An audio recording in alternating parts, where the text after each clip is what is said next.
Kaributi. My name is Mudinda Mbebana. Welcome to the Chosen Generation. How is church money used? Is it used to sponsor the lavish lifestyles of pastors and their wives? What does the Bible say about this? We are joined by Brother Ken Joe Dallas, who's going to help us unpack this issue a little bit more. And in our midst, we also have Brother Admire Sinwamadi, who will also be sharing his ideas on the subject matter. And lastly, we are joined by Mkhele Malufu, and she will be also assisting us with this conversation. You can also share your ideas with us, and the hashtag to use is TCG on SID. Let us know what you think about this issue. It's now time to get straight into the conversation.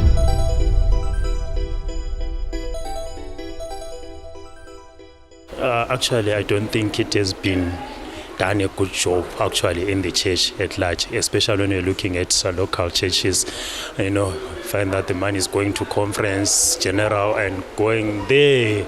Don't want to say any, but yeah, I don't think it has done a good job like locally, especially local churches. Yeah. For maintenance, for pastors, yeah, money does a lot of things. For our buildings to look beautiful, it's money. We need money for all that. Yes.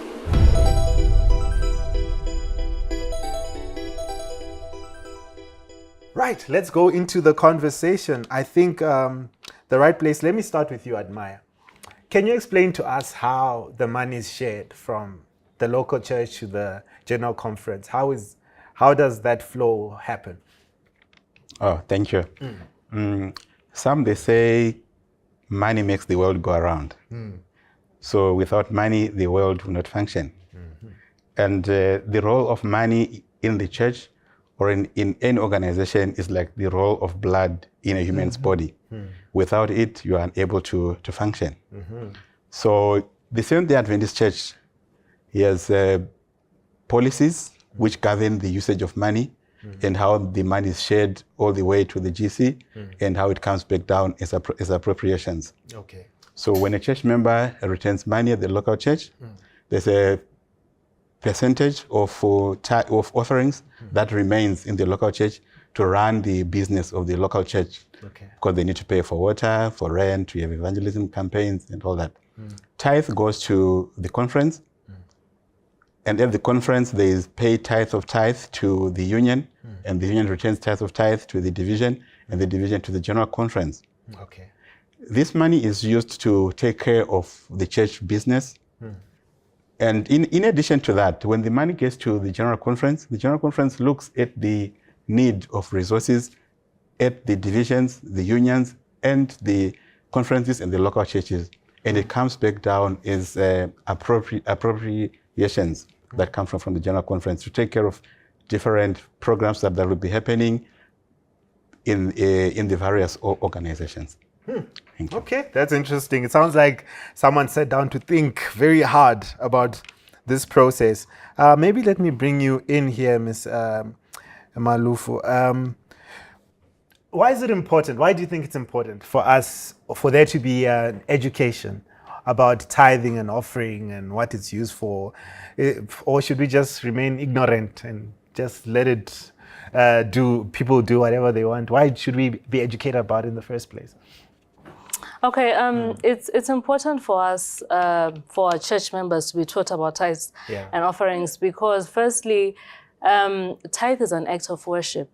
So if you're going to be a church member, coming to church every Sabbath or home worship as we have right now, it's still very important for you to also take the worshiping in tithes and offerings very seriously as the Bible prescribes. Also, tithes and offerings, as Admire has already said, facilitate the spreading of the gospel, which is our mission as the Adventist Church. From the General Conference down to the local church, our mission is to evangelize. And so the only way that we can actually do that is for us to return a faithful tithe so that we can have those kind of funds. Also tithes, it's important for us to learn and teach about tithes because it also reminds us, it also also reminds the membership that everything in the world belongs to God. This is why God says that the cattle on 1,000 hills are His. So everything belongs to God, and it is a reminder that whatever you receive, you have to return a faithful tithe back to God, because He is the giver of everything that we have. And lastly, I'd like to say that it's just also something that will encourage us to be benevolent, to know that whatever we have, it is important to also share or give to the next person. So the whole teaching of tithe is not just about making money for the church, but there's a whole bigger picture of what that would actually do for you as a Christian, as an Adventist in this instance. That's very interesting. Maybe Ken, I can bring you in here. She's spoken about the education behind tithe and offering, and how we all need to know how it's used. Perhaps that will be an incentive to even give more as we understand how that is used. Maybe you can go further now and give us a deeper explanation of its use specifically in the church. When the church receives the funds, how are they distributing it to run their projects? Maybe if you can clarify that aspect. So my colleagues already mentioned about how technically how it goes from the local church, goes up to the local conference, up to the union, goes up all the way to the general conference. So money, when we say money, maybe it's also proper that we segregate it, that there's the tithe part and there's the offering part. So now the tithe, the local church has no control of it. Everything should be passed through from the local church. It goes to the local conference. And then that's where Admire mentioned a tithe of tithe is given. It goes up, all the way up. So as in any organization and in any entity, whether it's a government, which is the bigger chunk of, like a bigger picture of it. So just like how a church works, it needs money as its blood. So now, going back to the tithe, the local church has nothing to do with it. They can touch it. Everything goes to the church function as what Admire has described. Now, the church offering, which is also an important part, and many of us actually, many of the typical givers forget about it, because many of them, when they give tithe, they forget about the offering, or say, with the offering, maybe I'll just give 50 rands and that's enough. But we should remember that the offering is how a church really functions, how they run their programs, how they reach out to the community, how they help their members, how they run their programs, even the supplies for the kids, programs, all of those little things. It comes from our offering. So pastors are not paid from the offering? No. Okay, the tithe money is the one that goes for the payment. That's correct. All right. Okay. No, that's clear. So I guess maybe we can all shoot a shot to this question. Why then is the money not used for particular social development programs like bursary funds and stuff like that? Why don't we use the church money for whatever challenges we face, or the church faces in the community, or the community of the church faces, if you know what I mean? Why isn't that a thing? Maybe I can start with you, ma'am. Well, what are your views on that? Okay. To answer that, following up on what is just said, it's only the tithe that cannot be used for that. Okay. But the offering can be used for that. In fact, the offering is used for those kind of things. So if there's need, depending on the church budget, the local budget of how they have planned to distribute their funds, then those kind of issues that the community faces can be factored into the local church budget. Ms. Malufu just mentioned that the offering is used for the community. So maybe, Admire, you could give us examples on how this offering actually gets down to the common person in the community where the churches are based. Oh, thank you. There are quite a number of projects that the church does to plow the money back to the members. For example, in the SID, we have the Women's Ministries Bursary Fund, which is responsible for assisting girl children who are unable to afford to go to school. There's a bursary fund. Yes, indeed, we have. Wow, women's ministries. Women's ministries. Was it advertised? How come I don't know? Yes, it is advertised, and it's applied through the unions. Okay. And then the union will bring it up to the division. And the general conference and the division, they will contribute towards the payment of the fees for the girl child. Wow. What about the boys? Well, we are living in our setup where women have been disadvantaged. Yeah. So the church is also joining in to say let's empower the girl child so that they are able to compete with the boy child. Wow. Well, did you know there was a bursary fund for ladies in the church? I didn't know. Tell us what you think about it. TCG on SID, that's the hashtag to use. Share your views with us. We're going to a short break. Stay tuned. We'll be right back.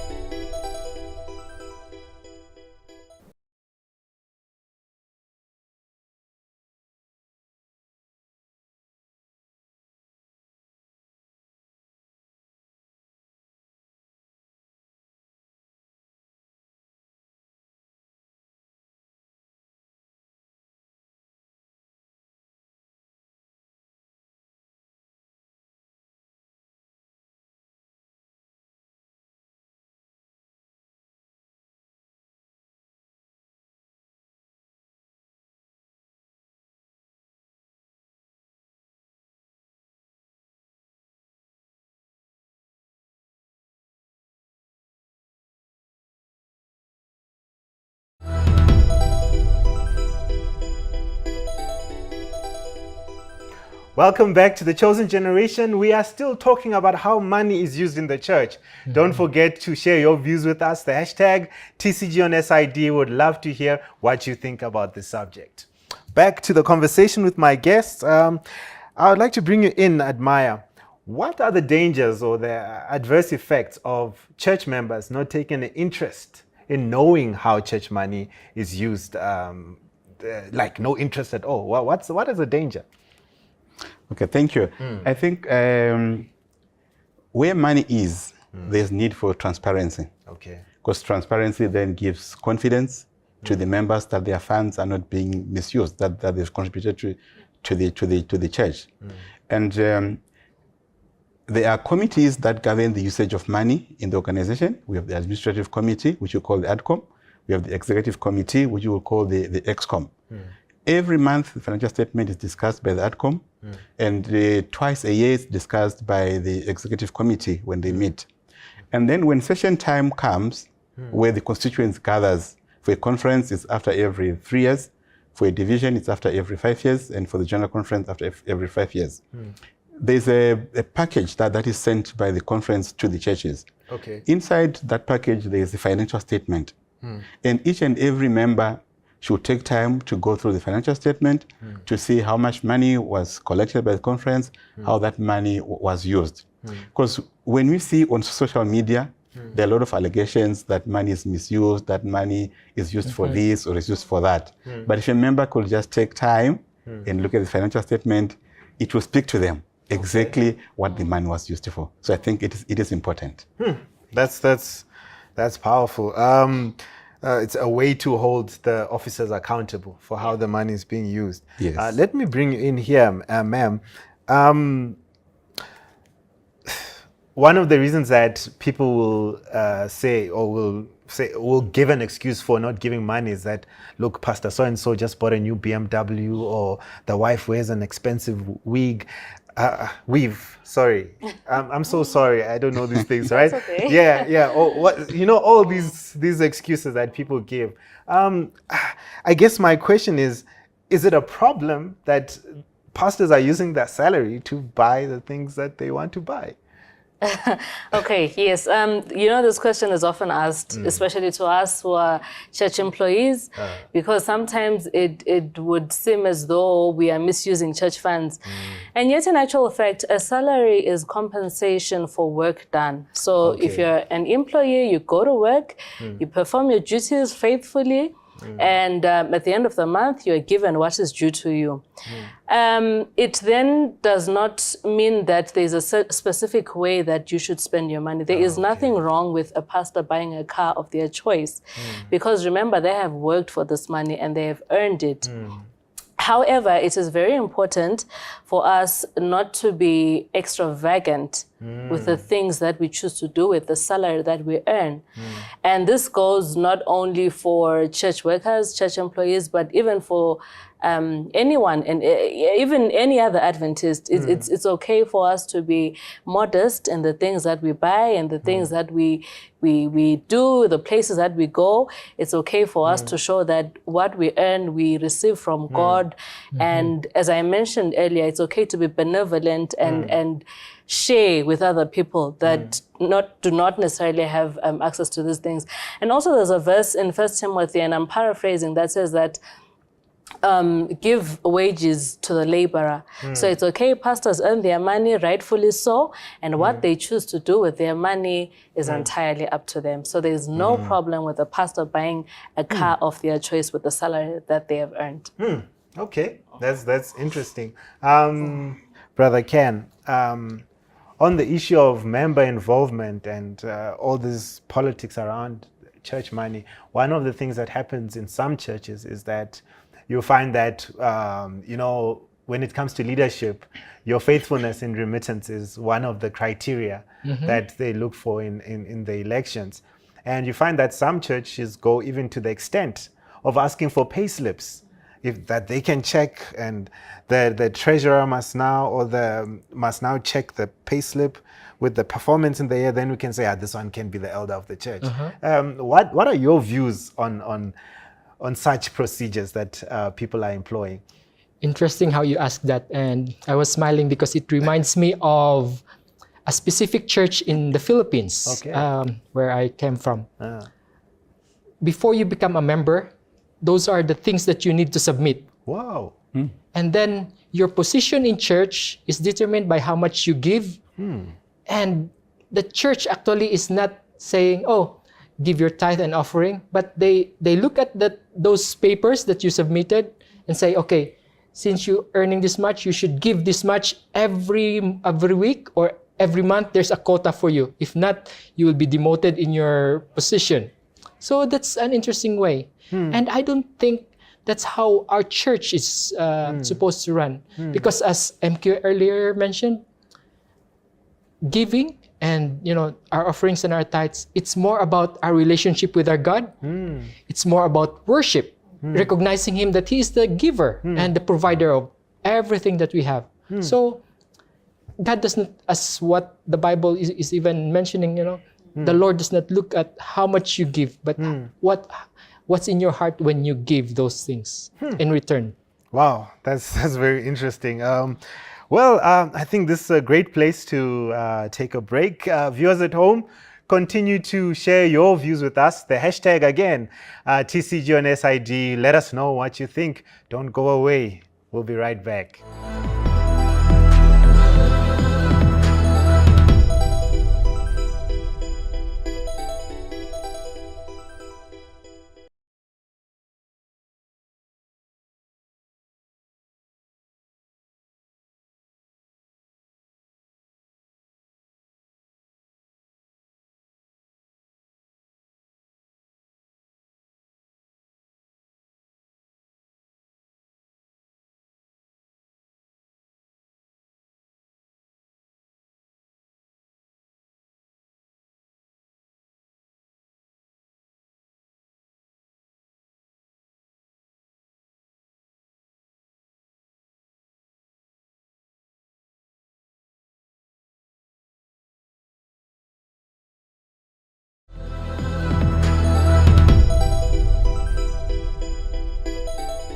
Welcome back to The Chosen Generation. We are still talking about the usage of money within the church. Share your views with us.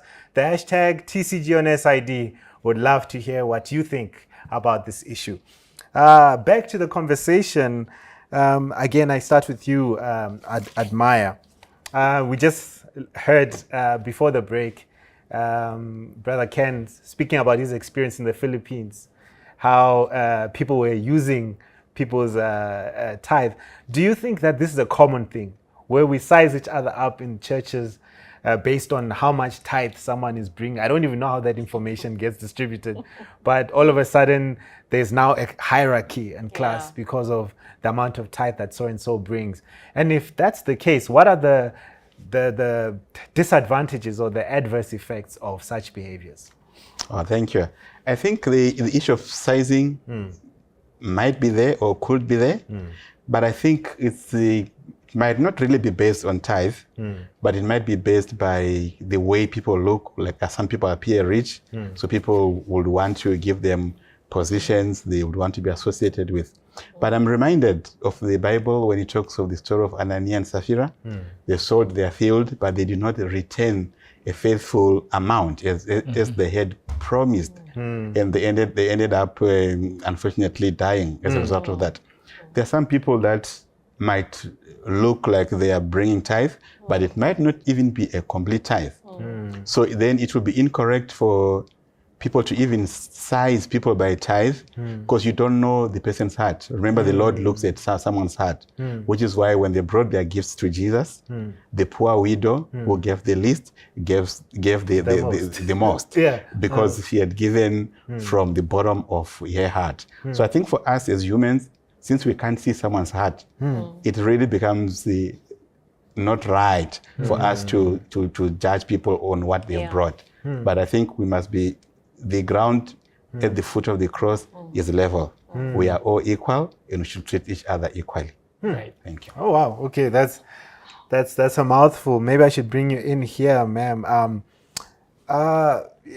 Previous segment we're talking about the usage of money and how there's this dissatisfaction on how money is used. And before that, I asked you about education and how it's important to teach.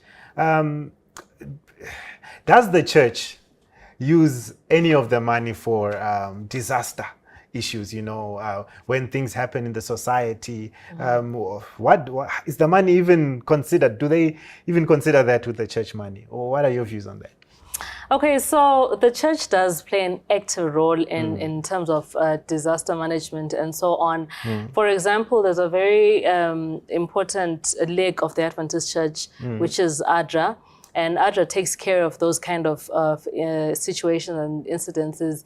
Not so long ago, you would recall there was a devastating scenario in Mozambique, parts of Zimbabwe and so on, where the cyclone hit hard and a lot of people lost their homes. So we saw ADRA participate in those places actively, providing shelter, even though it was temporary, providing food, providing clothing to the people that had actually lost their homes.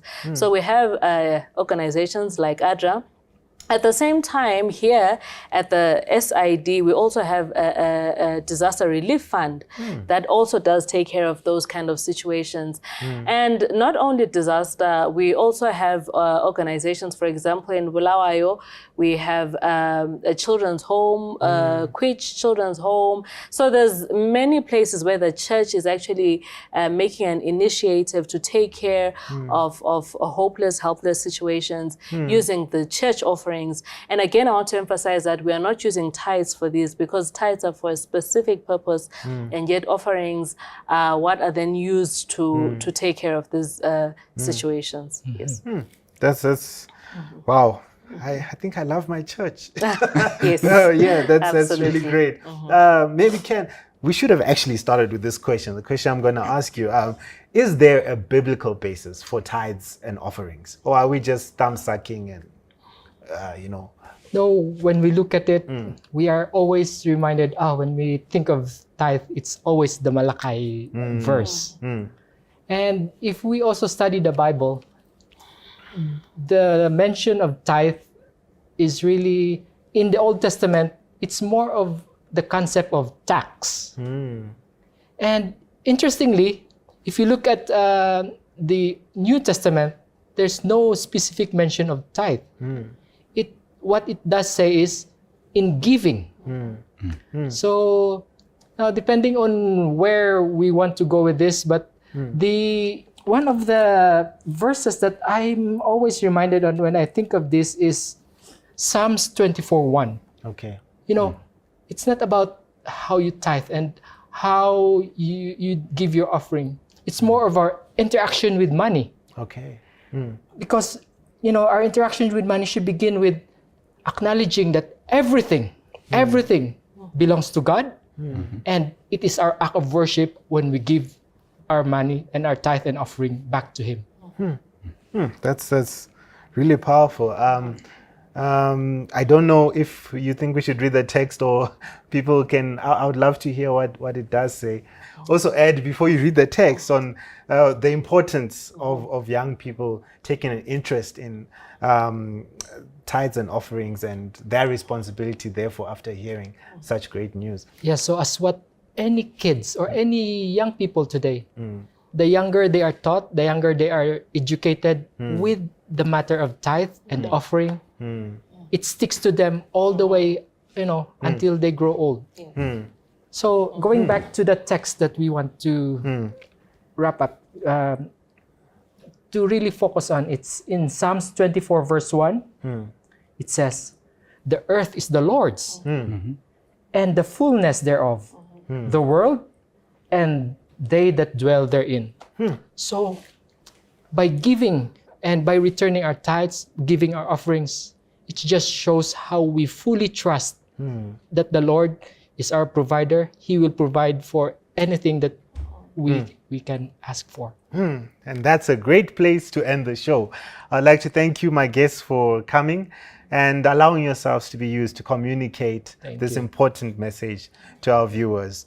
And to our viewers at home, we'd like to thank you for allowing us into your space. And we hope that indeed you will be with us again next week. And maybe a final word.